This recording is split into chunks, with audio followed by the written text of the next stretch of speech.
Hello, and welcome back to another episode of A Blessing in Divorce. I am so grateful to be allowed into your headset and day today. My name is Elizabeth, and I'm the host of this podcast and the owner and founder of The Separation Club, which is the club you never wanted to be part of, but the best club to be in if you're going through separation and divorce. Here we talk about how to heal, move forward, and find love if you're so inclined. Also, motherhood through divorce, finding yourself, and creating the life you deserve. Our tools are community, sisterhood, honesty, vulnerability, spirituality, and coaching. And that's when we aren't talking to our experts. I'm also a divorced mother of 4 adult sons, remarried, and a stepmom to 3. So we will be talking about everything that goes with all of that here. If you are recently separated, thinking of separating, divorcing, or even beyond your divorce, but still feeling it, then this is the podcast for you. Hi, Cindy, and welcome to A Blessing in Divorce. I am so excited to have you with us today. Thanks, Elizabeth. Nice to be here. Thanks for Yeah, having me. it's fun talking to other professionals who are in the same field, and we do a lot of the same work. But I think, one of the things that you really focus on is the beginning, the decision to make, to move towards a divorce, which is a really tough one. So I would love to hear first a little bit about your story. How did you end up being called to this work? Thank you. Yes, I think, one obvious reason is I got divorced myself, which I think is what inspired me to start to help other people in this divorce space. And I think it also was a way that I could navigate my own divorce as I was going through it in a better way, to equip me with some skills, some communication strategies, different things that I didn't know as I was still navigating my own process.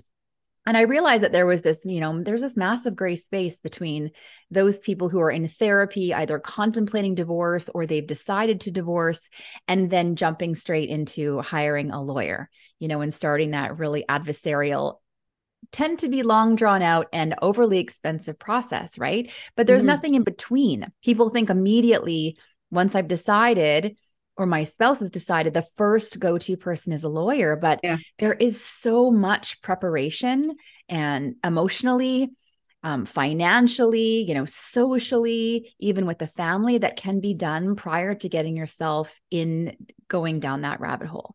I mean, yes, you're going to need a lawyer eventually at the end of the day, but you really can learn how to be strategic about when you start to engage this person. That will help to keep things aligned in terms of the direction that you want it to go and help keep your costs down. So as I, discovered this whole world of going through divorce, it was never something I had envisioned for myself either, after being with my spouse for over 26 years, 22 years, really together in a living married-like relationship, and then 11 years actually married. And there's this massive need out there for support that I feel now exists much better than it did for me 5.5 years ago, when nobody was talking about it. You didn't talk about how unhappy you were. You didn't talk about whether or not you're thinking of going through divorce. And once you were going through it, it was just, hell stories of court battles and spending crazy money and destroying each other. So that's really what inspired me to do my training as a certified divorce coach. I learned so much in that training and how to help people. I also did my training as a certified divorce specialist. And then I morphed more into the relationship space as well, and did my training at the Doherty Relationship Institute to learn how to be what's called a discernment counselor, but I use it as more decision coaching. We're helping people make a decision about the relationship. And I'm also doing my Gottman couples therapy training out of the Gottman Institute. So there's lots going on in my world. I am passionate about relationships, and just because I'm a divorce coach, in no way am I an advocate of divorce. I think that if we do have the tools and we have the ability and the want and desire to rebuild and continue to establish a healthy relationship with your partner, then that's obviously the ultimate goal. But that's not always the best route for everybody. Well, that is so true. And, I've definitely coached women as well who are making the decision. And I always say to them in the beginning, I am not married to either outcome for you. I just want you to find the right path for you. Of course, it's best if we can find a way to stay together. But I think what's unfortunate is also for people who are truly unhappy, or they're in a situation that is not healthy in any way. And when they do reach out and start voicing, I'm thinking of divorce or I'm not happy, the go-to advice and support that people tend to get is, oh, but you've got to keep trying. Or isn't there something you can do to make it better? Or are you sure you're not overreacting? Or, and I think actually probably women get that more than men do, because there's this socialization around that is our job to keep families together and to nurture that environment. So, I think it can be really tough for anyone. I work primarily with women, so that's my reference point. But to actually start voicing, even, I think I'd like to end my marriage. Like, there's the guilt and the shame that's around that is tremendous. It really is, because we as women, I think by nature, are designed to take care of everyone else's needs and wants and feelings beside, and put ourselves last. We are so concerned about what everyone else is going to think of our decision and how we're feeling, that we put all of that in front of our own well-being. What are the kids going to think? What are my family going to think? What's the friends going to think? I don't want to hurt anyone's feelings. But at the same time, we just sacrifice our own well-being for the sake of others. And then I feel that what happens is we are trying to base a decision based on what everybody else wants. That only breeds massive resentment in ourselves. Yeah. And the relationship that we're hoping to continue to hold on to and rebuild is not going to happen when our resentment is growing and building, even if there's potential to do that, right? There's also, when we're trying to make everyone else happy, there's such an incredible disconnect from ourselves. Like, we just become so, disconnected from who we really are and what we care about, because we're just prioritizing everyone else. And it's interesting what you say about resentment. When I first realized that my marriage was, I've discovered my ex-husband's 1-year-long affair, and I was kind of trying to get my head around it. So no decision had been made. He was kind of waiting to see what I was going to decide to do. But when you talk about resentment, because I started really thinking about all the, I guess, what I considered compromises and sacrifices that I had made over the years. I remember him looking at me one day and going, every time you look at me, you look like you hate me. And I was like, no, I don't. But I said, I am really angry. And not just about the affair, like about everything. Like, it was just flooding in. And that's what happens when you're constantly pushing it away and constantly going, okay, no, that's okay. That's okay. It's okay that I'm not happy about that. That's what you're essentially doing. And I think when something destructive happens, like an affair, for example, it really slams home how much you've given up as well. Yeah. And I think too, us as women, and we want to, when we start out young, we want to be seen as that great partner, right? We want to be loved. We want to be, oh my God, my girlfriend or my wife, she's just so awesome. Like, she's just so easygoing, and she just sort of like lets me live my life. And I remember wanting that, to be that person. But then what happens when you're that person is you literally set the stage for, I call it like a backdoor accomplice. You're letting them do whatever they bloody well please. And you're accepting this at a different level than you should, instead of really knowing, how can I set some very clear and healthy boundaries in my relationship? Where is my bottom line here? And how do I communicate that if this bottom line is crossed, not like it's an ultimatum, but kind of an ultimatum, these are the things I need in the relationship. And if these lines are crossed, then this relationship, no matter how much I love you, is no longer a healthy place for me. But we don't do that. And I feel like post-divorce, though, we do, because we now know. Well, it's interesting. I had a conversation with someone just the other day about the challenges of choosing divorce. And I think, are we up against that boundary in our marriage all the time? But we ultimately don't draw the line in the sand, because what does it mean? What if that line continues to be crossed? We have to take action. So what's the point of drawing a line when we're not willing to actually do what's needed, which is to leave? Exactly. So it's tough, and there's so many factors. But I wanted to address, let's provide some guidance, I guess, and some something, a helping hand, a lifeline to women who are listening to this, or people who are listening to this, who are not happy, what are some early, I don't know, early thought processes or decisions or questions even that they can ask themselves that can help them make the decision one way or the other? Yeah, I think that it is so important that you do be very clear about the idea or of wanting divorce. Like, are you absolutely sure? Because a lot of times it can be based on our emotional reaction. It can be based on other things outside of our relationship that are happening right now that are putting a lot of stress on ourselves. Maybe we've got a sick parent that we're dealing with. Maybe we have someone living with us for a while. Maybe there's, kids are going off to school and college, or maybe you have an issue with one of your children. And so there's can be a lot of strain going on, maybe for yourself too. You feel like you've let yourself go. You don't feel healthy. You're unhappy with your job. If we have to look first on all those external factors to say, are these things that are really getting in the way of my being happy with my partner? Because, I mean, let's be honest. Who's the first person we dump on when everything's going to shit, right? Yeah. It's the person we should be loving the most. It's our partner.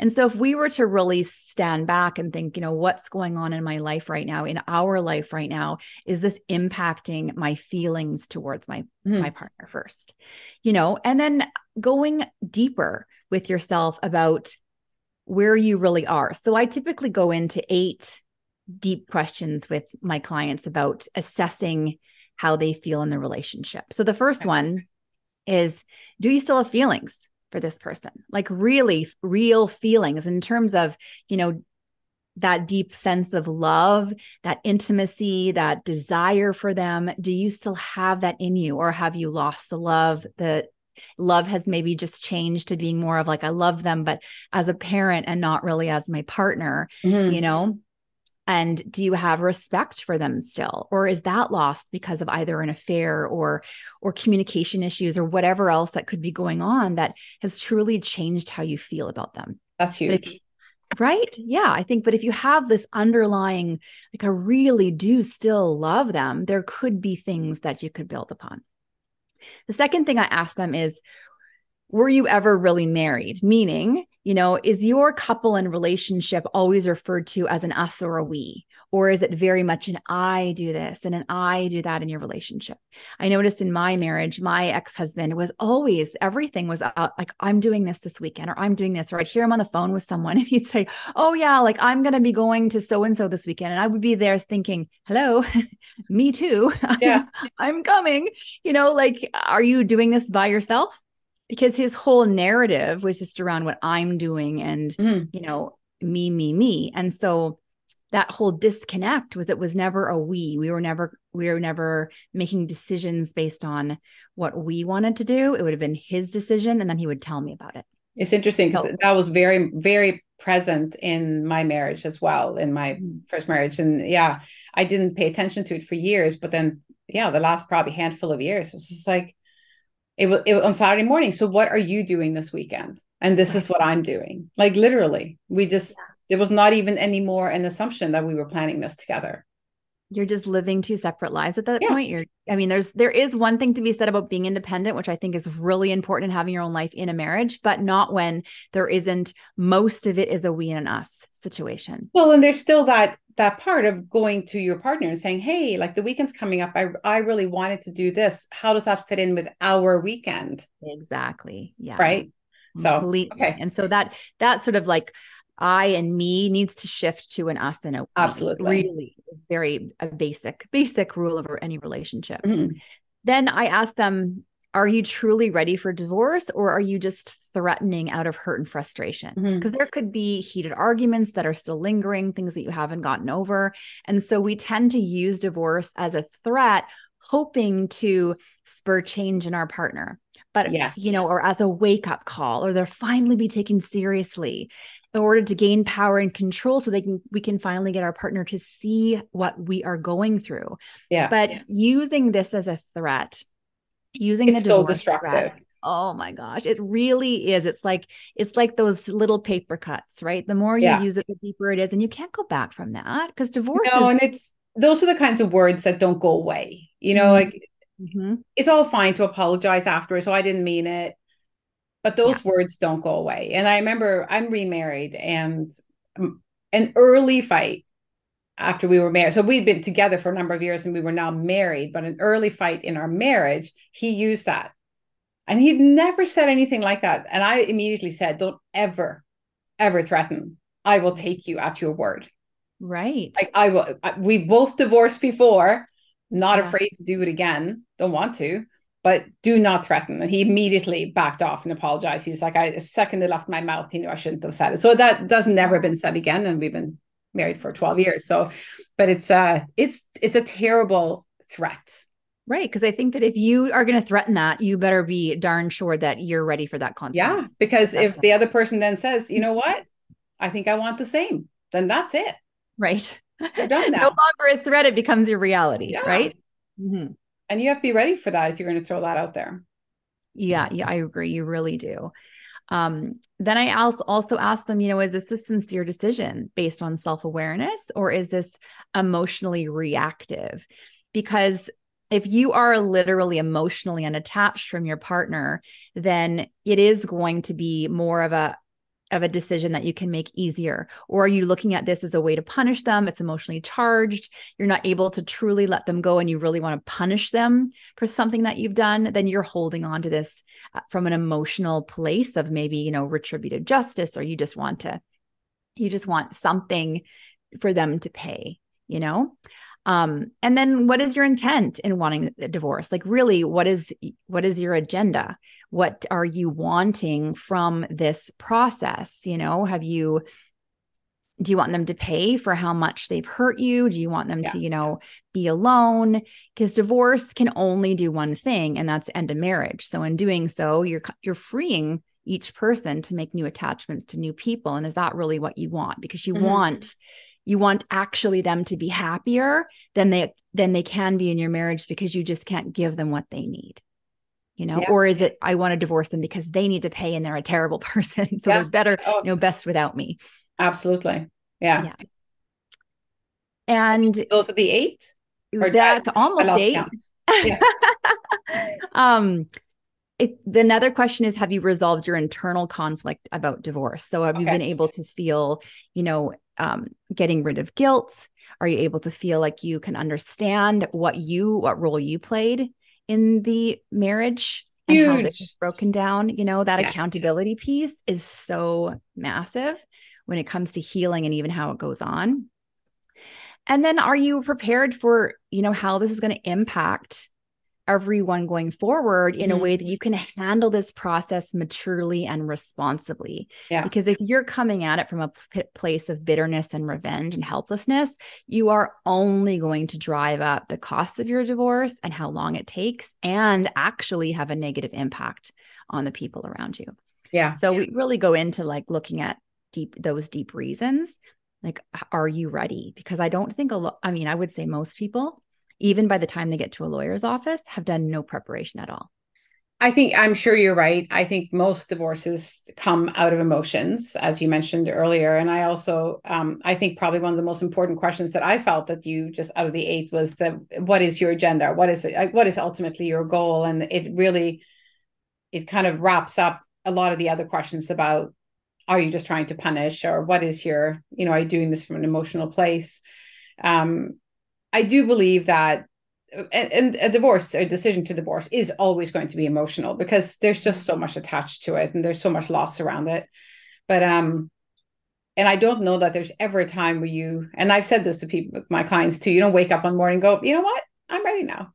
That day doesn't really come either, because of there's nothing fun about it. There's nothing great about the process. So, however, I think you can, through examining all those questions, they're great self-reflection questions and practical questions to assess whether you're in it for the right reasons. And I think that's really what we have to get to, is, are we doing this to better our existence along with the rest of the family, including our ex, or are we doing this to get some kind of reaction?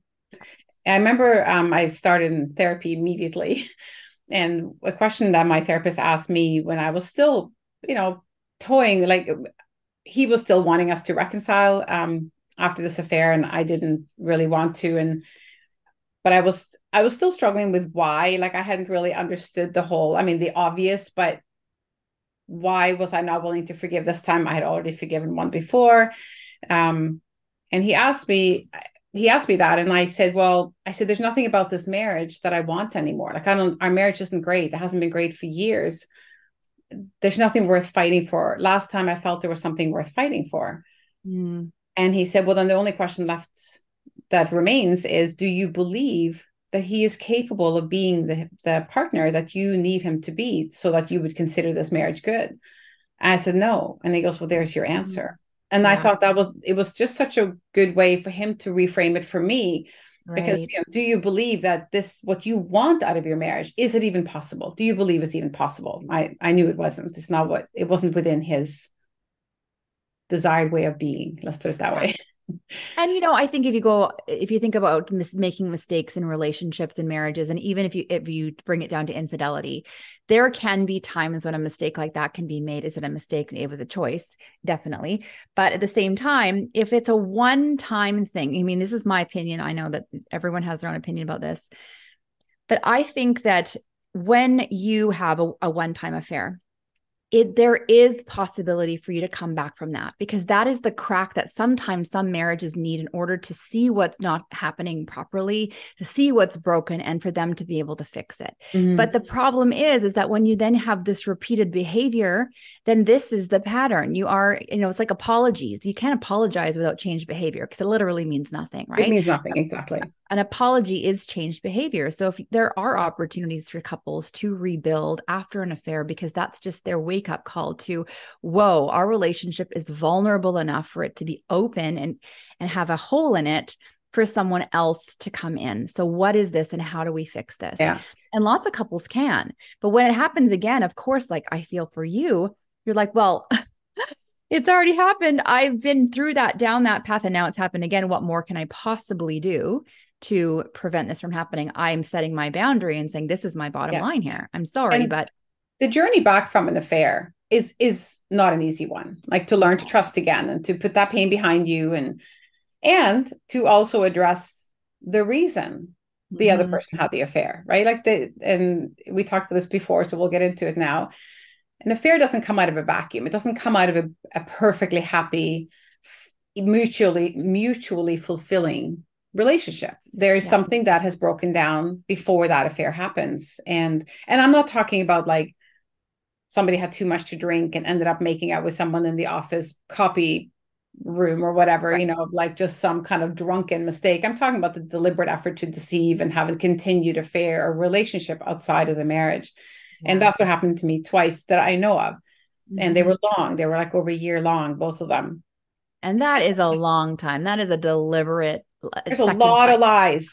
There's a lot of lying and decisions to stay, to continue the affair. So after the first one, for me, I made it very clear that I will never tolerate this again. And of course, there we were. And I didn't ultimately. That was the end. But I want to address or ask you some questions because you've agreed. And so you had an affair, Cindy, and that was what ultimately caused the end of your marriage. And I start off by saying this because I know a lot of women who listen to this are actually, they are getting divorced because their husbands had affairs, that they might have even left them for this other woman. The decisions get made in many different ways. But I know this is a painful subject for many to listen to. But what I always say to them as well, as much as I believe affairs are wrong, it's just a poor choice to make to solve a problem. There are better ways to solve problems, but they don't happen in a vacuum. They don't happen out of a completely happy situation. No one wakes up in the morning and goes, I think I'm going to have an affair today because it just feels like something fun to do. And I'm not trying to be trite or trivial about it, but I think sometimes as victims of an affair, to call it that, as someone who's gone through the betrayal side of it, there is a period of time when you're thinking like, I was perfectly happy. I was blindsided by the affair. I was, I'm so in love with this person. And that might all be true. There had to have been problems and signs that the other person wasn't quite as happy, potentially. So help me a little bit with the mindset around having an affair. Yeah, absolutely. And it's funny because if I was to look back on my whole life, I mean, I was raised as this like perfect people pleasing little girl. Mhm. I was a teacher's pet. I was always in the top of the class. I was the captain of the cheerleading squad. I got every job I wanted. Like I was like literally like on the honor roll, got into university, like all the things. And I think a lot of like that stems back to being this perfect person for everyone else. Yeah. And so I never thought in a million years, like affairs to me, I was like, no, I would never do that. And I would never be with someone who cheated on me either. Like, end of story. Until I then get into my relationship with my ex-husband. And early on, I mean, well, let's just say part of the reason that I was attracted to him was that he was very charismatic. He was very flirty. He was really fun with like all the women. And he always had lots of women around him. Like he was quite a player when he was younger, but he chose me. Yeah. And I think that was what also was like, oh, but he picked me. And so we then started this relationship, which then ended, led down to marriage. And even right from the very beginning, there were times when he would cross lines and boundaries for me from a fidelity and discretionary point of view that other people were like, are you serious? Like, why would you even stay with him? Like there was one time early on in our relationship, we had just started living together. I was working at a restaurant and I usually called him when I got to the restaurant because he'd be getting home from work. And I'd say, hey, what are you doing for dinner tonight? I'll see you whenever I get off. Anyways, call him. He's saying, I'm doing nothing for dinner tonight. So, have a great time at work. I'll see you in bed. Well, that night I get off early and I decide not to tell him, but I was going to surprise him and bring home dessert and just have this early night. So I go to our apartment and I open the door and there he is having a candlelit dinner with his ex-girlfriend at our dining room table. And just a couple hours before, I was on the phone with him and he had no idea what he was doing for dinner, which was Oh my interesting God. because this Yeah. ex-girlfriend didn't live in our city. So right there was like the first time where I was like, okay, red flag. And those red flags, because I handled it so coolly, like a cool girl that I was, and not like trying to make that big deal of it. Because of course, he was like, well, I didn't tell you because you'd make a big deal of it, quote unquote. So I didn't. And there I felt I set the stage for what was coming next. And over the course of our relationship and then into marriage, there were a number of indiscretions that I found and affairs that I discovered. And I literally just swept them under the rug. Yeah. I acknowledged them. He said that they would never happen again. I didn't even know what to do with it. By the time I was finding this out, we already had small kids and I didn't even have a clue how to address it. Yeah. So by sweeping it under the rug, all the times I found out, I felt that was my way of handling it then, but all it did was just eat away at me and my self-identity and who I was, and really ate away at the respect and the love I had for him. Of course. So over time, when I felt like our relationship was falling apart, I started asking him, I'm like, we're struggling here. Like I'm not happy. Everything that continues to happen, I feel like I can't trust you. I feel like I'm a crazy person. Every time you go out of town, I'm just like always wondering like what's happening. And he's of course reassuring me that nothing's happening. We need to go to therapy. And he'd say, well, no, we're good. Like I'm promised nothing's happening. If you need to go to therapy, then maybe you should go to a therapist. But just by the way, I don't think you're crazy. So you don't have to go to a therapist. So it was like this underlying, you can go, but if you go, you're crazy. I'm going if to you think go. you're crazy. Yeah. And my family, is not going to really, they don't think that therapy is really what we need. So every year, there was about 5 years before I left my marriage, where every year I would say, on my birthday and Christmas, he'd be like, what do you want for your birthday? What do you want for Christmas? I'd say, I'd like marriage counseling. And he would laugh and be like, no, seriously. I said, no, seriously, I do. We are falling apart and I don't know what to do about it. And I'm getting more and more unhappy. And over that time, I started drinking more and more. I started spending less and less time with him. And I feel like part of me was like, you know what? Screw you. Who do you think you are going out and getting all this attention from other women? What about me? And it wasn't until honestly the fifth year where I had had enough. I had brought to his attention one more Gottman therapy weekend that I found for us as couples. Mm-hmm. And I felt like if I can't get him to sign up for this with me, then we're just done. I don't even know what to do. So I brought it to his attention. I say, I know that, you're not really keen on this kind of stuff, but I found this amazing marriage counseling clinic in Seattle with the Gottmans, and they are renowned for putting marriages back together. And I really want us to do this. And he took one look at me, and we live in Vancouver, and Seattle's a 2-hour, 3-hour drive away. He looks at me and goes, why would I go all the way to Seattle to save our marriage? And in that moment, I just felt completely, this is over. But I was terrified, and the word divorce was sitting on the tip of my tongue, but I just couldn't do it. Yeah. And that to me opened the door of when I started looking outside of my marriage, not purposely, but it opened the door. It opened the crack of vulnerability. Yeah. And within the next couple of months, I had connected with someone outside my marriage, and we just had this incredible instant connection that I thought, you know what? I'm going for it. I feel so empty in this. I'm just going to see where this goes. At no point did I ever have an intention of like creating a separate life, but I was so caught up in finally someone saw me. Finally, someone sees me for the value I think I have. They desire me. They hear me. They listen. They make me feel special. My heart is like fluttering for the first time than it has in years. Mm-hmm. It made me feel alive. It probably lasted about a month before we got caught.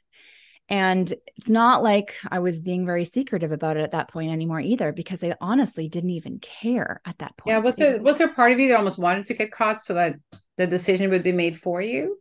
Yeah, I think so, because it was almost like I had no courage to be able to say what I needed and to end it first. Because I was also, keep in mind, I was a stay-at-home mom. I had no access to family finances. I hadn't worked in 11 years. So I was pretty seriously financially dependent on my partner. Mm-hmm. We had a very affluent life. So me choosing that, would make everyone think I was totally crazy. You're choosing to leave this? What's wrong with you? Yeah. So when my affair was discovered, it actually wasn't the crux of my marriage ending for my partner. That was the moment that he actually wanted to go to therapy and work on our marriage. That was what triggered him into, okay, no, now I'm serious. And at that point, I felt like I couldn't. Yeah. I was so full of resentment and anger and almost disdain for him for just shooing me aside. And now it's important to you. Now, when you're actually taking me seriously that I'm leaving, now you want me back, or now you want to keep me? Forget it.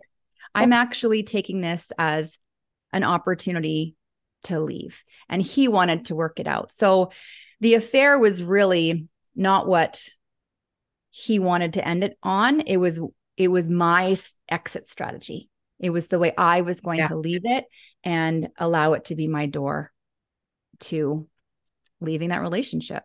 It's interesting that you say that, because not that my clients love me saying it, but I've done some research on this, and a lot of that research was actually done when I went through it myself. Why do men cheat, right? So of course that was my search, because it was my husband that had cheated. But the thing that kept showing up, and it still shows up when I do research on this to talk to people about it, because I run master classes about this, is the biggest reason men cheat, which I'm sure is the same for women. There's no reason it would be any different. They're not happy. They don't know, men especially, because of how they've been raised, they are not in an environment, they're not even in friendships or situations where it's easy for them to access their healing. Like they're not going to sit down with a buddy and go, I just feel so empty. And they're not going to have that conversation. They don't even know how to have the conversation. It makes them so uncomfortable that they just know they're unhappy. They're not getting what they need. And so they go out for the quick fix. They go out and have the affair. They feel again, just like you did. It feels good. They feel full. They feel loved. They feel all the things. They want all the things that we want. They just don't know how to access it. And an affair is easier than the work that needs to be done. And I know you were willing to do the work, but it's, people don't have, like I said in the beginning, don't have an affair because of a vacuum. Like there's a reason. And I think that we have to be willing to look at that reason if one's going to put it together. But I also really like another thing you said, and that's that you were done. Even though he was willing now to make the effort, it was too little too late. And this is another thing that I'm also constantly saying to women that I coach on the decision is like, you're allowed to be done. You're allowed to have to have no try left in you. You might have spent 5 years trying to convince someone to go to counseling, to try to work harder, to change certain habits, to stop talking to you a certain way. And then when you finally mention the divorce word, oh, now they're willing. Yeah. But you might feel done. And this is a struggle for a lot of them, because suddenly it's like, everyone's telling me, well, I should give it a try now that he's willing, but I'm done. And you're allowed to be done. You are. Yeah, you really are. And I sat and struggled with that for a Yeah. long time, because what I was giving up, especially even in terms of a lifestyle standard, was going to be significant. My life is not the same as it was, but I really had to go inside and look, what are my values? Mm-hmm. If money and all of this was making me happy, then I would be happy in this, but Yeah. I'm not. So what is it that I'm missing? And for me, it's always been the emotional connection. And that is something that my ex and I struggled with deeply, because he's a very emotionally vacant person. He has very low empathy. Mm-hmm. I would be surprised if he wasn't diagnosed with narcissism, but we Mm-hmm. can't get him into therapy to figure that out. But I think too, when I look back, a lot of my resentment towards him was also heavily weighted on all of his indiscretions towards me. But as I have now discovered what it's like to be on the other side of that coin, I realize now too that I was opening that up for him to have an affair as well. I was not being a very connected partner myself. I was focused entirely on my kids. I really didn't put a lot of energy and effort into my connection with him. I didn't like going out and leaving my kids with babysitters. And so that put a lot of strain on our marriage, because we didn't have date nights. I didn't want to go away. To me, the kids were 100% first, because that's what was in my heart. But I didn't see how that was affecting my marriage, because he also didn't say anything about it. He just went and did his own thing instead of saying, hey, I miss you. I want to connect with you. Those words never, ever came out of his mouth. And so he just went and found it other places. But the reality is, we can't fill all the cups for every relationship we have. We are not responsible as a single person to fill every single cup for someone, but we do have to be really open in terms of what cups am I filling, what cups am I not filling, and how are we getting those cups filled somewhere else if it's not with me. Yeah. No, that's very true. That's a very good point. It's you say, because when I've reflected on my marriage as well, and why he had the two affairs that I'm aware of. And I remember an observation my sister made, not actually in connection with the affairs, but just in connection with me being unhappy in the marriage, which I was for a long time, was she said, you don't need anyone. You're so self-sufficient. You're so independent. And I had learned to be that, because I felt that I was like you. I was going to be the perfect wife. I was not going to be the nag. I wasn't going to be the one saying, no, you have to do this for me or do this for me. I wasn't going to be that person. And then he was just like you. It was very like, I love that you're not like that. And, I just took pride in being this person who asked nothing of him, nothing. Mm-hmm. So I did everything by myself. And so when I did ask, I was generally met with, well, if you need me to do it, why don't, like, instead of asking me, why don't you just do it yourself, kind of a mentality. Like but I think he felt he had no real value in my life. And eventually he didn't. I really did learn to manage without for many years. So I think when he was suddenly confronted with a woman, or confronted is the wrong word, but approached by a woman who admired him and thought he was just like, oh my God, you're so incredible. He hadn't seen that from me in a long time, because he wasn't that person in my life. He did not fill any cups. I filled all of them. I filled all of his, and I filled all of my, well, I guess I didn't fill all of his, but I certainly filled all of my own. And he wasn't needed. I didn't need anyone. And I do think people need to feel needed in some way, like it matters that I'm here. And he made comments over the years, like, all I am around here is a paycheck. And I always said, no, you're a lot more than that, and which I meant. But in many ways, that is all he was to us. He allowed that to become the truth, and I allowed it to become the truth. Yeah, I completely agree with you. I think that, at least in my case, and I know that for sure in my ex-husband's case as well, is that our affairs also stemmed from very low self-esteem where we were at.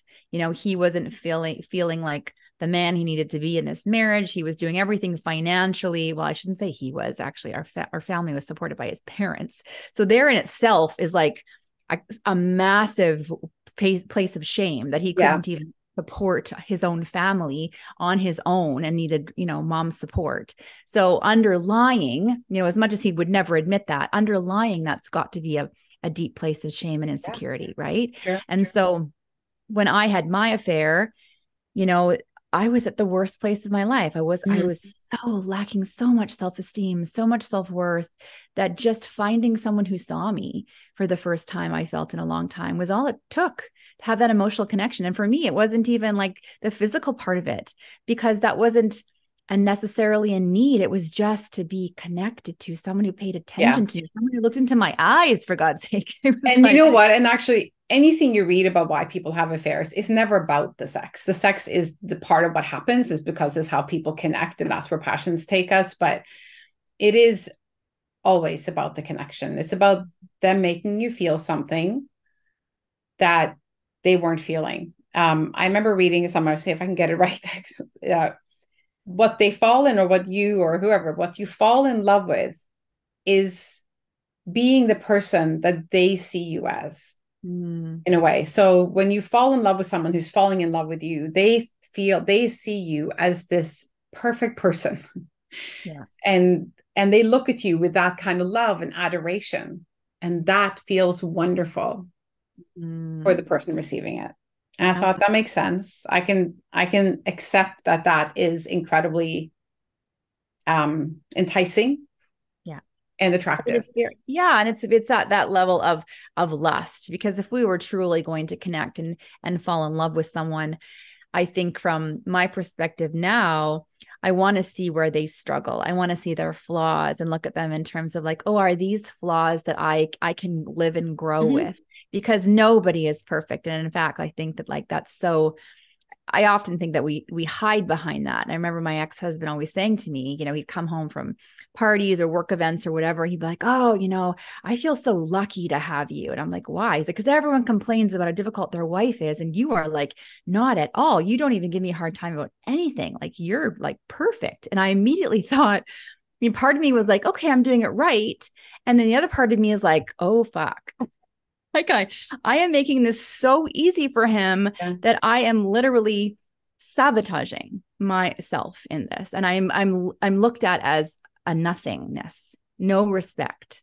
It's so interesting you say that. So one of the books that I bought before my marriage ended, but it was actually coincidentally very close to the end, like when I discovered the affair, but things were terribly wrong between us. He was already having an affair, and so we were terribly disconnected. I didn't know yet.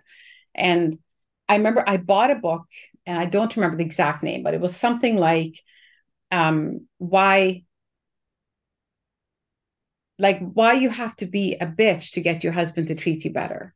And I was like, first of all, I have now, with all the knowledge I have about coaching and how women are seen in this world, so I have so many issues with that title, but I won't go into those. But it was fundamentally what it was saying was, you're being too nice. That's what I was learning from this book. Being nice to your husband is not going to get you anywhere. And I was like, okay, so now I have to be not nice. Like, I have to become that person I've spent the last 20 years. I was married for 20 years. I have to now try to become someone that I've really tried really hard not to be in order to get him to love me. And that's not fair. Like, I remember thinking all these things. This book was literally telling me that you've just been too nice. In other words, it was my fault that he was treating me badly. Definitely narcissistic as well, and diagnosed by our therapist. We did go to 3 therapy sessions together, and it was, I learned what a narcissist is for the first time in my life. I didn't even know that like, I'd heard the word, but I thought that's belonged to some literary person. I didn't even know, but it was it was eye-opening anyway. Yeah, it very much is. And I think that, affairs that can happen once and you can build back from it, because it could be the thing that your marriage needs to get back on track. And then if they keep happening, then a lot of times it does have to do with the person itself. I know that for me, I did it because I was at a very low place in my life. I have grown and changed so much, and know that was something that I never want to do again. And I always say never, But you can say never when you've done something and you've experienced the consequence of that choice so much that you know you'll never do that again because you have learned and you've grown from it. And I feel like I'm such a different person to have gone through that and had that experience. But men and women are I feel take it a little bit differently. Women tend to protect their husbands and their families at all costs when they find out that there's been an affair, infidelity. We will probably cover up so many indiscretions because we're doing it to protect him, to protect his reputation, to protect the reputation of the family. And so ourselves. And ourselves, because it's embarrassing to find out that someone, cheated on you. And when you flip the tables, and the woman is the one to cheat on the man, God, heaven forbid, the world is over. She's a slut. She's a bitch. She's a horrible mother. She's crazy and out of her mind. There is zero protecting of the woman in this case, because now the husband is trying to maintain his reputation that he's actually protecting himself. Yes. This is not his fault. He did not fail in any way. And my ex-husbands still cannot accept responsibility for our relationship as it was on clearly crumbling for why I stepped out. And he doesn't equate much of his to mine, which is so bizarre because they were all very similar. But that's very narcissistic in itself, is it not? But what about you? But what about you? Right? Kind of thing. When I was told that the affair was irrelevant, he was very shocked that I was choosing to end our family, as he put it, and to upend our family and hurt the boys. And his remark to me was literally, the affair is irrelevant. You're the one choosing to break up this family. So I was like, yeah, you're right. I have chosen to not tolerate your affairs any longer. And I am choosing to end this marriage. And so I guess just simply for good measure, and I hope you don't mind me doing this, but yes, I know that you take responsibility for what you did, and that it was a choice that you made. Nobody made you do it, and that you don't think it was the right thing to do, as much as you needed it at the time. But there's no circumstance under which it is right.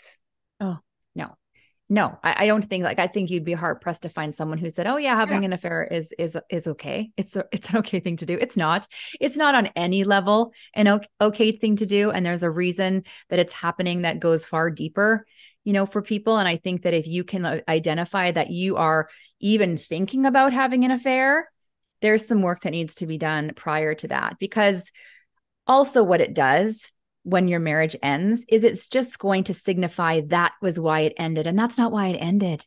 Yeah. You did not end because of that affair. Maybe that's why you chose it to be over by then, but that's not what got you here. Because if you're really happy in a relationship, and I think anyone out there who is really happy in their relationship, they know full well they would never just go and have an affair on this because they don't want to lose it.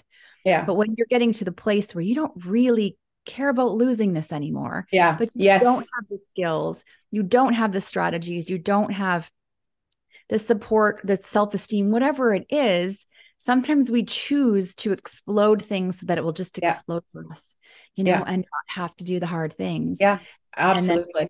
And then have to deal with the consequences afterwards. And unfortunately, that was my path. That was my doing. I wish I would have done things differently. I would have left prior, but I was far too scared to even go there. And, when you're having an affair as well, there is no real definiteness with that necessarily. It's like, this isn't about, my marriage isn't ending because I necessarily want to be and start a life with this person. This is because I need to feel something in my marriage that I have not been feeling.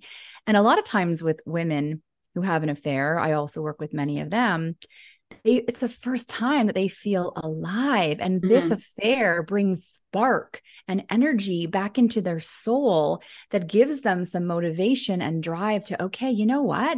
I do have more in me. I am worth more than my husband is giving me. I know there's better out there than he's telling me I'm dreaming if I think that there's better than him.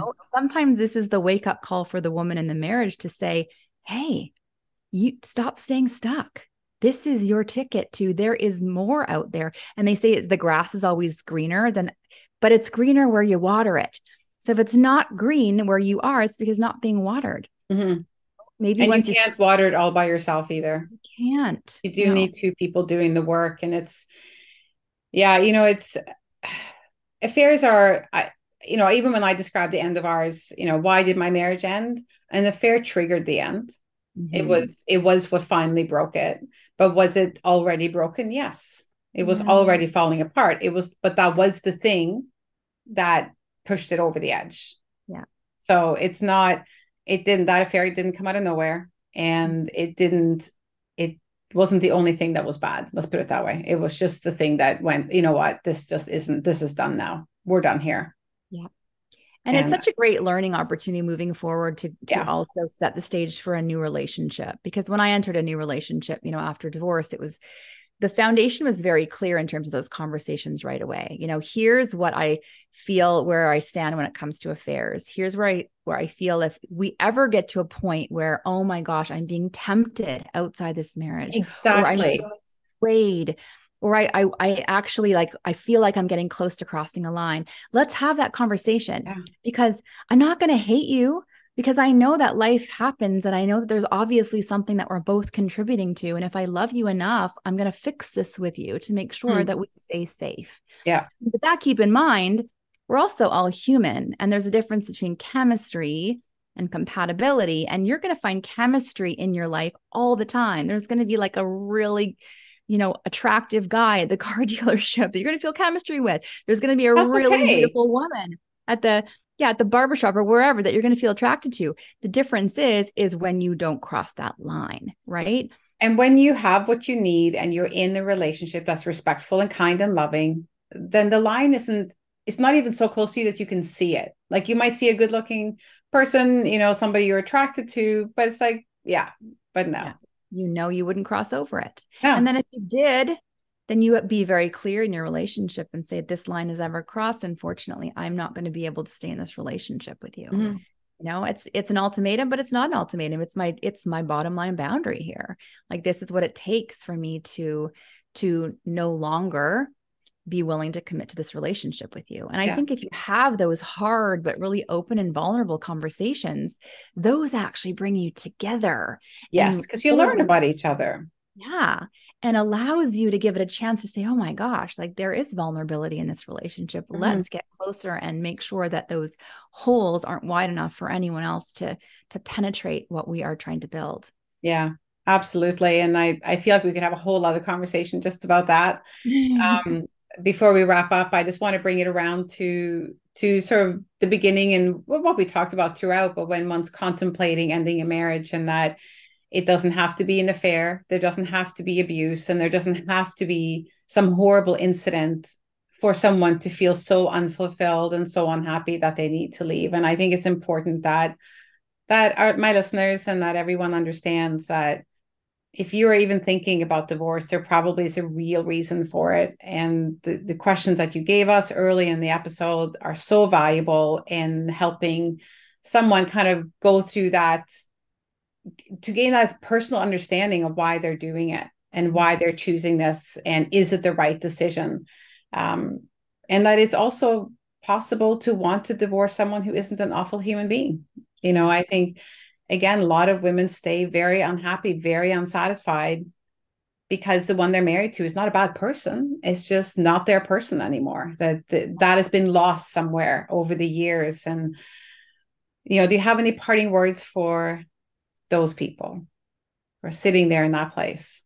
Yeah, I do. I think that, we can get to this place where we have done a lot of evolving and changing. And sometimes we can evolve in two different directions. And it's Mm-hmm. really about we all think that love is enough, right? But it's not enough. What has to happen is this deeper sense of I can grow in my future with this person. Yeah. And honestly, there doesn't have to be anything wrong with this person for them just to be the wrong person for you in this Yeah. next chapter of your life. And that is okay. Imagine liberating them to find the love that they actually deserve, who wants to be able to give them everything that they need. I see a lot of times women say, well, I don't want to hurt them. But my response is, well, aren't you already hurting them, staying and not loving them like they deserve to be loved? Exactly. You know, Yes. and you're Yes. hurting They're not yourself, getting that's for all of sure. you either. Yeah. You're Yeah. hurting both of you. And to me, sometimes when a relationship has truly run its course, it's about someone needs to be courageous enough to liberate two people to Yeah. move on to better lives. Yes. And it's sometimes it is simply that your time together is done. Maybe you're the only thing these two people were supposed to do together was create beautiful children and have a few years of raising them, and then they were not meant to be together any longer than that. That is the extent of their purpose together. And I think sometimes we just attach so much negativity to the prospect of ending a marriage, and that we are somehow upending everyone's life in a horrible way and for such incredibly selfish reasons, like our true happiness, which is not selfish at all. But it's yes. So I think we can get really caught up in that. So I think this has been a really valuable conversation. I've so enjoyed this. Like I said, I feel like we can talk forever about this, but Oh, thank you. really appreciate your insight and your openness about your own situation. I think it's important to learn from everything that we can share with people from our own experience when we're in this position of talking to women or people who are very in the middle of a very difficult decision. So thank you for your time today, Cindy. I really appreciate it. And before we go, I know you have something you wanted to that I'm going to link below that you wanted to provide or some. Yes, go on. I'll let you take Yes, over. I just want to give you guys a free my checklist that I give to every client coming in. It's a 20 question therapist approved relationship inventory that I have a lot of people who are on the fence take a really good look at where their relationship is at and how to pinpoint some of the holes that can be happening. It either gives you idea into what needs to be worked on, or if your relationship is, is it truly too good to leave, or is it not good enough to stay? So Yeah. I will give that link to you, and then you can share that with your viewers. Wonderful. I appreciate that. And also Cindy's social media links will be below and her website. So you can learn more about the work she does. But thank you so much for being here with me today. And like I said, for sharing so openly with all of us. My pleasure. Thank you, Elizabeth. It was great being here. It was really nice. Thank you. It was really wonderful to chat with Cindy and really kind of get into the decisions and the feelings and all the things that go around when we're making a decision as big as whether or not to end our marriage, and all the other decisions that get made throughout, with regards to parenting. She certainly has some stories to tell. And like I said, I just find it so valuable for all of you to hear from other professionals as well, not just me. But if there's one thing that I really want you to take away from this episode is that everybody's story is different, and everybody's perspective on things is different, including there's a difference between how you feel and your partner or your soon-to-be ex or whatever role they have in your life now. And I find it so interesting sometimes how we will hire specialists to help us with things like our car. We hire a mechanic. We would never think of fixing our car without one. We would never try to fix the plumbing in our bathroom without a plumber, and we call an electrician to fix our electricity or electrical issues. But when it comes to our own personal well-being, our big decisions like marriage and what to do through a divorce, for some reason, especially women, are so reluctant to put out any money or really to hire someone to help. It's almost like, and in fact, I'm sure that this exists among men as well. I shouldn't say that it's just women. That there's such a reluctance to admitting, if you will, that you need help to make these decisions. These are big things. And I know when I went through it, even just hearing myself talk to a professional, and because I was with my coach, I felt so much more open to share a lot of the things I was feeling than I sometimes felt with my friends who didn't necessarily truly understand. Plus, they had sort of an emotional attachment to my outcome as well, whereas of course a therapist or coach doesn't. So I would really encourage you, if you take nothing else away from this episode, is to hire someone to help you as you're making the decision and as you're going through the divorce and making all the decisions that you have to make then, both for yourself and your family, and just to work on your healing. I worked with my therapist and coach for a year. It was instrumental in me going on the journey of self-discovery and finding my joy that I went on. And I want that for you as well, which is really the work that I do here in the Separation Club. So having said all that, I will include how you can reach me or how you can work with me if you'd like to, in all the many different ways that I work with my clients through coaching and retreats. There are so many different ways, and I'll be resuming masterclasses very soon as well. But I really hope to hear from you. Take a moment and ask yourself what you need help with. What is it that feels especially difficult? Where is it that you feel so stuck? Where would you like to be? How would you like to feel? And who would be the best person to help you get there? And then see where you come out, like where you land, where you feel that could help you. And then once you find that person, and if it's me, I'd love to work with you, but if it's someone else, that's great. You just find the person that's right for you, and then get on with your life and get on with being happy, right? Okay. Thank you for being here with us today, and I'll be back with another episode next week.